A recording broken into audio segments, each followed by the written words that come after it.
એમણે હૃદયની બધી જ કામનાઓ છોડ, એમનું ખાવું પ્રભુ માટે, બોલવું પ્રભુ માટે, પાણી ભરવું પ્રભુ માટે, વાસીદું કરવું પ્રભુ માટે, ચૂલો પેટાવો પ્રભુ માટે, તૈયાર થવું પ્રભુ માટે, સૂવું પ્રભુ માટે, જાગવું પ્રભુ માટે.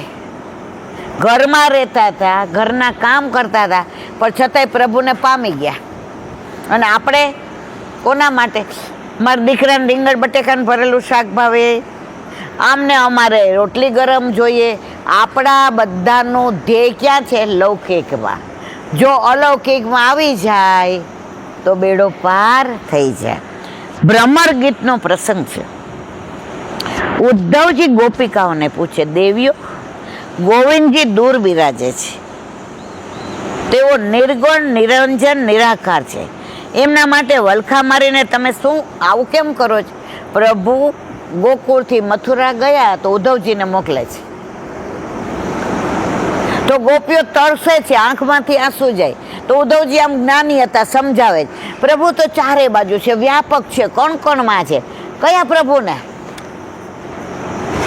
ગોપીઓ આવડી દે છે, મોટી મોટી ટોપરા જેવડી.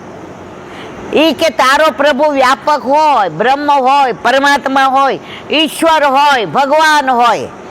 તું કહેશ કે એને તો હાથ નથી, તો કયા હાથે ગોવર્ધન ધારણ કર્યો હતો? કયા હાથે રાસ કર્યા હતા? કયા હાથે માખણ ચોરી કરી હતી? તું કહેશે એને પગ નથી, કયા પગથી ને ગૌચારણ માટે ગયા હતા? ગાયોની પાછળ કોણ? એવો એને લીધો કે ઉદ્ધવજી આવ્યા હતા સવારે ને બપોરે પાછું જ આવું હતું. 6 મહિના સુધી ઉદ્ધવજી ગયા નહીં, અને ગયા ત્યારે આવ્યા ત્યારે કૃષ્ણ કૃષ્ણ કરતા આવ્યા હતા. ગયા ત્યારે ગોપી ગોપી કરીને ગયા, અને છેલ્લે કે છે વ્રજશ્રીના નામ, હે પ્રભુ મને તું જો આપે તો વ્રજમાં મને પશુય તું બનાવે નહીં, પક્ષી નહીં, કારણ કે મારી કોઈ લાયકાત નથી, પણ નાની આવડી ગુલમલતા બનાવજે કે ગોપીઓ આવે જાય જળ ભરે તો એમના ચરણમાંથી જે રજ ઉડે મારા ઉપર પડે. ગોપી પ્રેમ કી ધ્વજા. તમને એક સાચી અને સારી સલાહ આપું. કોણ કે છે? ઉદ્ધવજી. આ ગોવિંદજીનું નામ છોડી તમારે બીજું કાંઈ કરવું હોય તો કરો. હવે ગોવિંદજીને યાદ કરવાની જરૂર નથી.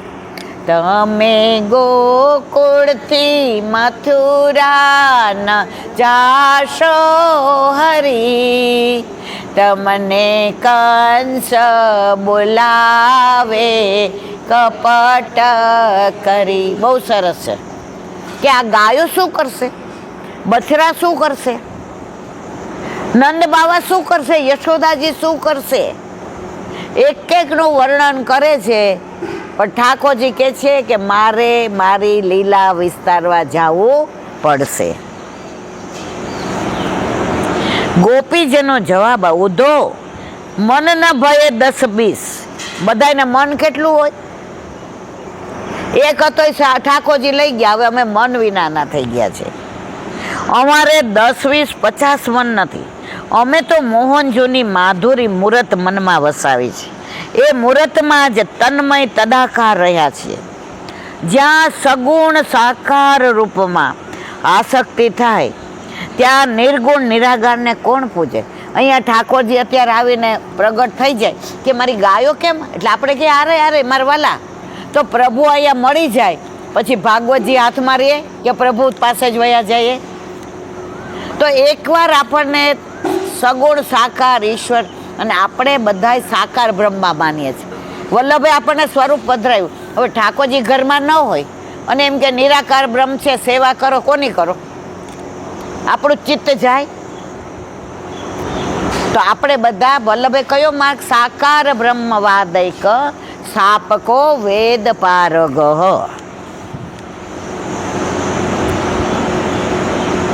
તમે ગમે તે વાત કહેશો પણ તે તમારા મનમાં બેસે નહીં. ઉદ્ધવજી 6 મહિના વ્રજમાં બિરાજ્યા.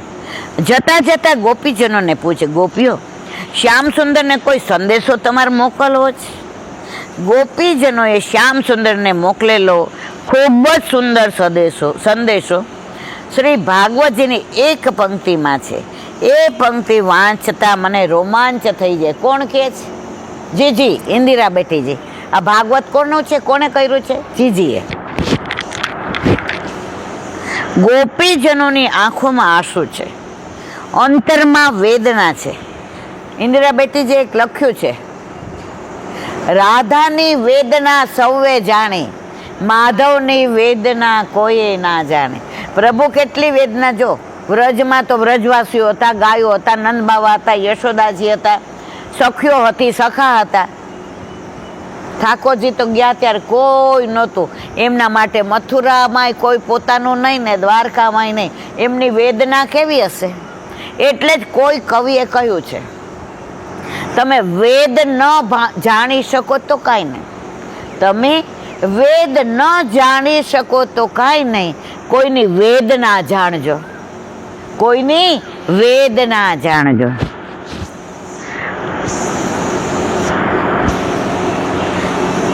તેમના રોમ રોમમાં કૃષ્ણ રસ છલકાય.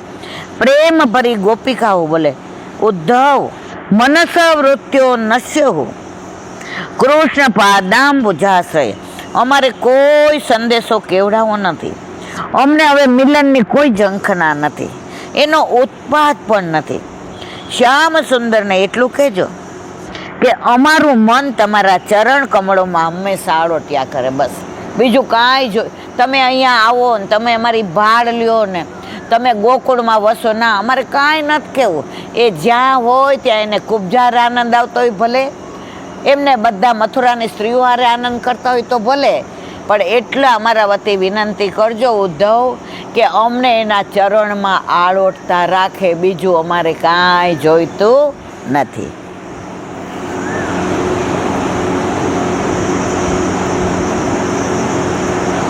એ સિવાય અમારે બીજું કાંઈ જોઈતું નથી. તમારે અમને યાદ કરવા હોય તો કરો અને ન કરવા હોય તો ન કરો. તમારા માટે અમારા હૃદયમાં કોઈ ફરિયાદ નથી. ગોપીઓ કે કોઈ ફરિયાદ નથી. જે ફરિયાદ છે તે અમને અમારી જાત માટે છે.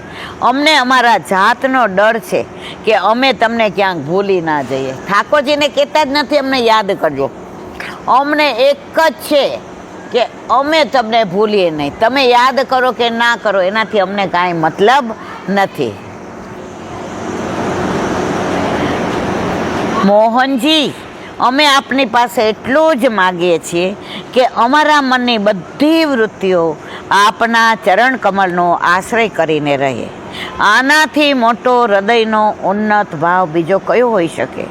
પ્રેમી ભક્તોની એક જ માગણી હોય છે, અમે તમારા બનેલા રહીએ, અમે તમને જ યાદ કરતા રહીએ. ભક્તો કહે છે, હે ભગવાન, તમે મદીય નહીં બનો તો અમે ફરિયાદ નહીં કરીએ, અમને તદીય બનાવો. મારા ન બનો તો કાંઈ નહીં, પણ અમને તમારા બનાવો, બસ. આનાથી વધારે કામનાનો ત્યાગ કયો હોઈ શકે? માટે કહ્યું, શુદ્ધ પ્રેમ કામના રહી છે. કોઈ ધનનો ત્યાગ કરે, કોઈ ઘરનો ત્યાગ કરે, કોઈ વસ્તુનો ત્યાગ કરે, પરંતુ જેના માટે પ્રીતિ છે એના તરફના વ્યવહારનો પણ ત્યાગ કરો. એ મોટામાં મોટી વસ્તુ છે. આજે આપણો પ્રેમી બીજારે ખુશ રહેતો હોય તો આપણે જતું કરીએ? ના કરીએ. મારો વર તો મારો જ. આ ગોપીઓ એમ કે છે તમે ગમે ના રહ્યો, પણ અમે તમારા છે એ તમારે યાદ રાખવાનું. નારદજીએ પ્રેમ સ્વરૂપનું ત્રીજું લક્ષણ બતાવ્યું છે, સૂક્ષ્મતરમ પ્રેમ સ્વરૂપમ. પ્રેમ સ્થૂળ શરીરમાં નથી કે સ્થૂળ ઇન્દ્રિયોમાં નથી, તે આત્માના ઝંકૃત થયેલા ઊંડાણમાં જાગૃત થાય. એનું સ્વરૂપ શબ્દોથી દેખાતું નથી, એનું સ્વરૂપ વર્તનથી પણ નથી દેખાતું, એનું સ્વરૂપ કેવળ હૃદયથી અનુભવ. જેના તરફ પ્રેમ હોય ને એના તરફ આપણે હૃદયથી એના થઈ જઈએ છીએ. કદાચ એને પાસે ના રહી શકીએ, એની હારે વાત ન કરી શકીએ, પણ આપણને દૂરથી કોઈ આવીને સંદેશો આપે કે તને યાદ કરતા હતા, બસ આપણું બધું આવી ગયું એની અંદર. આવા અનેક લક્ષણો નારદજીએ નારદ ભક્તિ સૂત્રમાં આવ્યા. આવો પ્રેમ જે આપણા મનમાં જગત માટે છે તો જગદીશ માટે જાગે તો બેડો પાર થઈ જાય. આપણને એવું ઘરમાં બહુ પ્રેમ, મારું ઘર, મારો દીકરો, મારી વહુ. પછી આપણે જોઈએ નહીં કે આપણને મારા કહે છે કે નહીં, ખરું ખોટું મારા વાલા, પણ આપણને એના પર આસક્તિ. હવે અહીંયા જીજી કે છે એવો પ્રેમ જગદીશમાં થઈ જાય ને તો બેડો પાર થાય, પણ એવો પ્રેમ જગદીશમાં થતો નથી.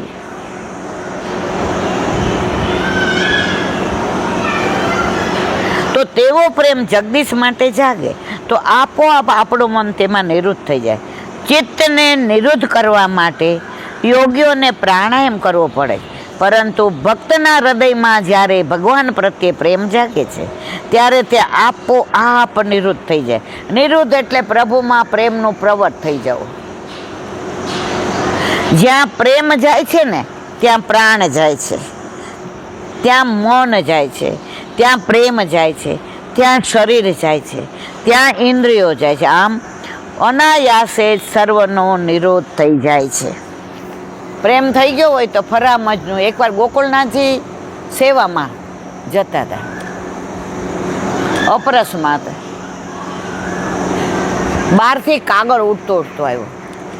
હવે બહારથી તો ગંદો કાગળ હોય એટલે બધાય આપણા જેવા હોય, એ જે આપ છોવાઈ ગયા, લ્યો આ કાગળ અડી ગયો. ગોકુળનાથ જે કાગળ લઈને વાંચ્યો, શરી ફરહાદનો હતો, પ્રેમ પ્રેમીનો. એ કે હું છોવાઈ ન ગયો, મારે અપરસ થઈ ગઈ. પ્રેમ જ્યાં વાત આવે ને ત્યાં કોઈ છોવાતું નથી. આ ગોકુળનાથજીના વચનામૃત છે, મારું પોતાનું કાંઈ નથી. શ્રી મહાપ્રભુ જે પ્રેમનો માપદંડ આપ્યો તેમણે પૂછ્યું, તમને ઈશ્વરમાં પ્રેમ જાગ્યો છે એની શી ખાતરી? સ્નેહાદ રાગ વિનાશ સ્યાદાસ કથ્યા સાત ગૃહારુચિ. જે પરમાત્માનું તમે ચિંતન કરો છો, જે પરમાત્માના ચરણ કમળોમાં તમે સમર્પિત થયા છો, એ સિવાયના સર્વ પદાર્થમાંથી જ્યારે તમારું મન સંપૂર્ણ રીતે હટી જાય ત્યારે સમજવું કે તમને ભગવાનમાં સાચો પ્રેમ થયો છે. તમને એક દિવસ સેવા ન થાય તો રડવું આવે, મન વ્યગ્ર થઈ જાય, ખાવાનું ન ભાવે, તો માની લેવું કે હવે પ્રેમ થયો છે. પણ જો દીકરો ન ખાય ને આપણે યાર ન બોલતો હોય ને ખાઈએ નહીં તો સમજી જવાનું હજી જગદીશમાં પ્રેમ નથી, હજી જગમાં પ્રેમ છે. ત્યાં સુધી આપણો ને જગદીશનો મેળ પડે નહીં.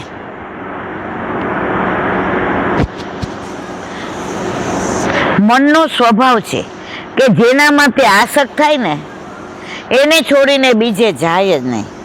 કવિ કાલિદાસની શકુંતલાને યાદ કરો. તે કણવ ઋષિના આશ્રમની પર્ણકુટીમાં બેઠી હતી. ત્યાં વાંચ્યો છે કોઈ? આ પ્રસંગ વાંચ્યો છે બધાય? ત્યાં દુર્વાસા મુનિ પધાર્યા, તેમની સાથે બીજા ઋષિઓ છે. તેઓ દુર્વાસા મુનિનો જય જયકાર કરી રહ્યા છે, છતાં શકુંતલાનું મન તે તરફ જતું નથી. કારણ એનું મન તો એના પ્રિયતમ દુષ્યંતમાં ખોય. આમ બેઠા છે, હવે આજુબાજુ શું થાય શું કાંઈ ખબર નથી. એનું મન તો દુષ્યંત પહેલી વાર મળ્યા ને કેવો બધો આપણે વાતો કરીને એની અંદર એવી હોય છે કે આજુબાજુ શું થાય છે ખબર પડતી નથી. હવે દુર્વાસા મુનિને તો સાપ દેવા બહુ ગમે. આપણે બહુ કોઈ ગરમ હોય શું કે હારો દુર્વાસાનો અવતાર છે કહીએ ને, આપણે બોલીએ જ છીએ. અને બહુ કોઈ દાનવીર હોય તો શું કે આ કર્ણની ઓલાદ છે. તો શું કે છે અહીંયા? શકુંતલાનું ધ્યાન ન ગયું એટલે તરત આપી દીધા શ્રાપ. એટલે જ દુષ્યંત એને ભૂલી ગયો. અને જે બધી સ્ટોરી છે આપણે જાણીએ છીએ. આ શકુંતલાનું તે તરફ ધ્યાન નથી જતું, કારણ એનું મન તો એના પ્રિયતમ દુષ્યંતમાં ખોવાઈ ગયું છે. આવી જ રીતે આપણું મન પરમાત્મામાં ખોવાઈ જાય, ઊંડું ઉતરી જાય ત્યારે અનાયાસે જ એના ચિત્તનો નિરોધ થયો છે એમ કહી શકાય. પ્રેમ સિંધુ મેં ડૂબા કોઈ ઉતરાતા હમને નહીં દેખા હે. પ્રેમ સિંધુ મેં ડૂબા કોઈ ઉતરાતા અમને નહીં દેખાય. જે પ્રેમ સિંધુમાં ડૂબે છે એ તરી શકતું નથી. આમ ભક્તિ માર્ગની પહેલી ભૂમિકા જ શ્રી શ્યામ સુંદરમાં પ્રેમ થવો. પછી આ પ્રેમ આસક્તિનું રૂપ ધારણ કરે છે. આસક્ત્યા સાત ગૃહારુચિ. આસક્તિ આવે એટલે ઘરમાં અરુચિ થાય. સંન્યાસીને પ્રયત્નપૂર્વક ઘોર છોડવું પડે છે. પ્રેમ યોગીને તો આપે આપ છૂટી જાય. જો આપણે ઘરમાં રહેતા હોઈએ, બધાની સાથે હોઈએ, ખાતા પીતા હોઈએ, પણ આપણી આસક્તિ એમાં ના હોય. આપણે 10 વાગે ને ઠાકોરજીને જગાવતા હોઈએ અને આપણને આપણો દીકરો કે દીકરી એમ કે મમ્મી તારે પેન્શન લેવા જવાનું છે ને સાઇન કરવાની છે, 12 મહિના થઈ ગયા. તો આપણા મનમાં આપણે શું વિચાર આવે? મારે ઠાકોરજીને રાજભોગ ધરાવ્યા વિના મારે જાવું નથી. પછી આપણો દીકરો કે દીકરી ખીજાય, અઠવાડિયાથી કહું છું સાંભળતી નથી. પણ ભાઈ, મારા પ્રભુ મારા હાથથી આરોગવા માટે ટેવાયેલા છે. એને બીજું કોઈ જમાડશે તો એ જમશે નહીં. આપણો દીકરો કે દીકરી 1.5 વર્ષના હોય અને આપણે દવાખાને જવું પડે અને આપણા વરને કહીએ કે આને જમાડજો, જમે? આપણો દીકરો એનો બાપ છે તોય ન જમે. કોની ટેવ છે? સવારે એને શું જોઈએ એના બધા આપણને ખબર હોય. સવારે ઉઠીએ એટલે બધા એમ કે ગાંઠિયા ગરમ છે, જલેબી છે, એટલે હવે ભાખરી ન કરતી ચાલશે. પણ હું રસોડામાં જઈને 2 ભાખરી કરું. શું કામ? મારા આકાશને ભાખરી વિના નહીં ચાલે, એ મને ખબર છે. તો આપણા પ્રભુ પણ આપણાથી ટેવાયેલા છે. એટલે આપણે એને છોડીને જઈએ તો સહન થાય નહીં. અહીંયા એ જ વસ્તુ આસક્તિ. આપણને જેટલો પ્રભુના પ્રેમ થયો એના કરતાં પ્રભુ આપણને વધુ પ્રેમ કરે છે. આ બધાએ હમણાં જ પુષ્ટ કરાવ્યા. એના પાટોત્સવમાં ગયા હતા ને આપણે, લગભગ બધાએ પેલા પાટોત્સવમાં અમદાવાદમાં હોતો જાઓ. હવે થોડી તબિયત, આણંદે જઈએ, નડિયાદે જઈએ, બરોડાએ જઈએ, ધોળકાએ જઈએ. હવે જરાક આમના ખીજાવાથી જપી ગઈ છું.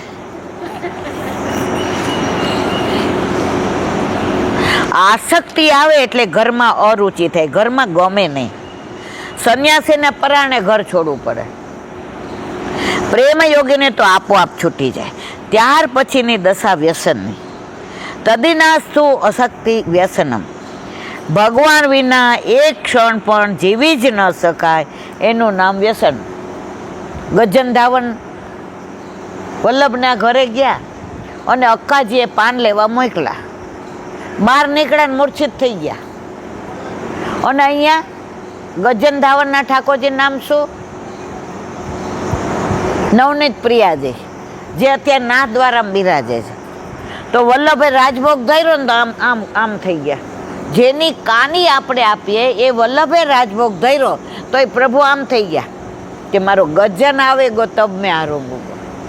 ત્યારે કાનમાં જઈને કહ્યું, ગજનજી હાલો, ઠાકોરજી અરોગતા નથી. અને ગજન ધાવન આવ્યા ત્યારે નવનીત પ્રિયાજી, આને કહેવાય વ્યસન. હજી આપણે તો પ્રેમ જ નથી કરતા.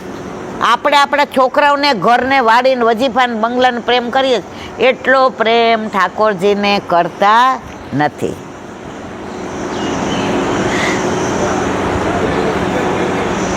પછી તે તન્મય દશા બને છે. એનું જ બીજું નામ નિરોધ છે. તે વખતે ભક્તની એક એક પળ મોહનમાં મળી જાય. શ્યામ તન, શ્યામ ઘન, શ્યામ હી હમારો મન, ઉધો યાઠો યામ, શ્યામ હી કો નામ હે. અમારું તન મન બધું શ્યામ. ઠાકોરજી એકવાર ગોપીને કહીને ગયા કે આજ તો તારી કુંજમાં પધારીશ. એટલે ઘરે જઈને કુંજમાં ગુલાબ જળનો છંટકાવ કર્યો ને તોરણ બાંધ્યા ને બંધનવાર બાંધ્યા ને સામગ્રી કરીને સૈયા મંદિરને માળાજીને ફૂલ ચૂંટાને અને રાહ જુએ. પાંદડા ખોખડે તો એમ થયા હા સવાર સુધી ઠાકોરજીની રાહ જોઈ. તો અહીંયા જો એક વાક્ય સરસ છે. હવે ઠાકોરજી પધાર્યા ને તો એની બેનપણી આવી સખી એ કે પ્રભુ તાર ઘરે આવ્યા હતા. હવે એક તો આવ્યા ન હોય ને આવું કોક પૂછે એટલે દાંત ચડે કે ન ચડે. હવે આને તો બોલવું જ તું. એ કે આથી નક્કી કર્યું શ્યામ રંગ સમીપે ના જાવું સખી મારે દયારામભાઈનું શ્યામ સંગ સમી. એ કે શ્યામ કંચુકી નહીં પહેરો, શ્યામ રીંગણ નહીં ખાવ, શ્યામ જાંબુ નહીં ખાવ, શ્યામ નામ નહીં લઉં, શ્યામ વસ્તુની હામું નહીં જો. એ કે આવો નિયમ લીધો? એ કે હા. એ કે આજથી ને શ્યામની હામું જોવું બંધ. હવે ત્યાં પ્રભુ આમ આમ આમ કરતા પધાર્યા. એટલે ઓલી સખીએ કીધું દોડીને આમ કરીને આમ ન્યોછાવર કરી દીધો. ઓલી કે તે તો નિયમ લીધો તો ને. એ કે મેં મારી જાત ન્યોછાવર કરી દીધી એટલે નિયમ ગયો. તો આ તો પ્રેમ કી બાત હે ઉધો. આવી ચિત્તની એકાગ્રતા વાળી ઉચ્ચ ભૂમિકા જ્યારે ભક્તને મળે ત્યારે તેને નિરોધ કહેવામાં આવે. આ ભૂમિકા સુધી લઈ જવા માટે શ્રી ભાગવતના 10મ સ્કંધની પ્રવૃત્તિ છે. આપણે આવું વાંચશું તો મને 6 મહિના આવવું પડશે. પણ આમાં એવું છે ને, આમ પ્રસંગ અનુસંધાનમાં હોય એટલે આ ભૂમિકા લઈ જવા માટે ભક્તોનો 2 પ્રકારે નિરોધ કર્યો. એક નિરોધ અવતાર દશાનો અને બીજો નિરોધ અનવતાર દશા. અવતાર દશા એટલે ઠાકોરજી, હા,